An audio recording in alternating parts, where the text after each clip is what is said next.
لاریجانی منداڵێک لە نەجەفەوە بۆ لووتکەی دەسەڵاتی ئەمنی لە ئێران.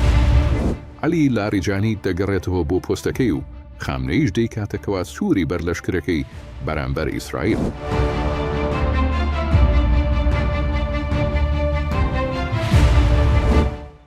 لە پەنجاکانی سەدەی ڕابردوو بە دیاریکراوی لە یەکێک لە ڕۆژە گەرمەکانی هاوین و مانگی حوزەیرانی ساڵی 1950 لە شاری نەجەف ماڵی ئایەتوڵڵای میرزا هاشم کە یەکێکە لە پیاوە ئاینەکانی شیعە منداڵێکیان دەبێت و وەک دڵخواستترین ناوی مەزهەبی شیعەکان ناوی دەنێن عەلی. ئایەتوڵڵای ئێرانیەکە کە لە ترسی ڕەزا پەهلەوی لە ئێران هەڵاتووە بۆ ماوەیەک لە حەوزەی نەجەف فوانەی ئاینی دەڵێتەوە قەدەری خێزانەکەوا دەبێت منداڵەکەیان لە نەجەف دێتە دنیا و دواتر دەگەڕێنەوە ئێران. عەلی لاریجانی دەبێتەوە منداڵێکە لە شارێکی عراقیەوە لەدایک دەبێت بەڵام ئێستا لە لووتکەی دەسەڵاتی ئێران و لە پشتی خامنەیی وەستاوە.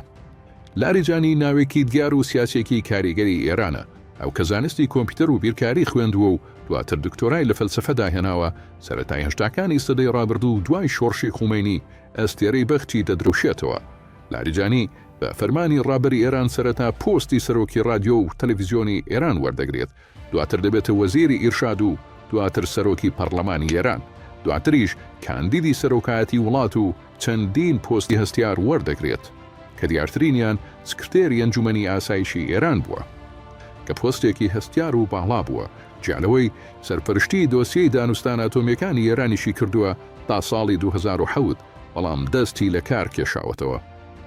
لە دوای دەرنەچوونی بۆ سەرۆکایەتی وڵات لاریجانی تا ڕادەیەک کەنارگیر خرابوو، بەڵام لە پێشهاتێکی چاوەڕوان نەکراودا سەرۆک کۆماری ئێران بۆ دووەم جار لاریجانی وەک سکرتێری ئەنجومەنی ئاسایشی ئێران گەڕاندەوە و وەک دەزانرێت ئەمەش لەسەر داوای خامنەیی بووە کە باڵاترین دەسەڵاتی ئەمی هەیە و توانای بڕیاردانی ڕاستەوخۆی هەیە دوای ڕاوێژ لەگەڵ ڕابەری ئێران.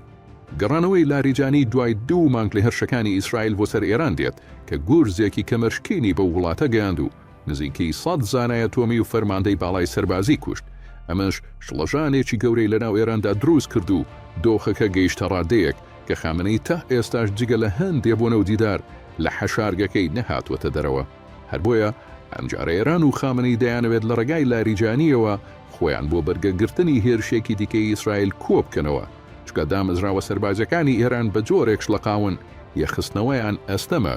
هەر بۆیە خامنەی ئەمجارە لاریجانی دەکاتەوە کەوا سووری بەر لەشکرەکە، بەڵام ڕوون نییە ئاخۆ دەتوانێت کارێکی ئەوتۆ بکات یان ئەویش دەبێتە قوربانی هێرشێکی ئیسرائیل و سیحوڕەکانی مۆساد.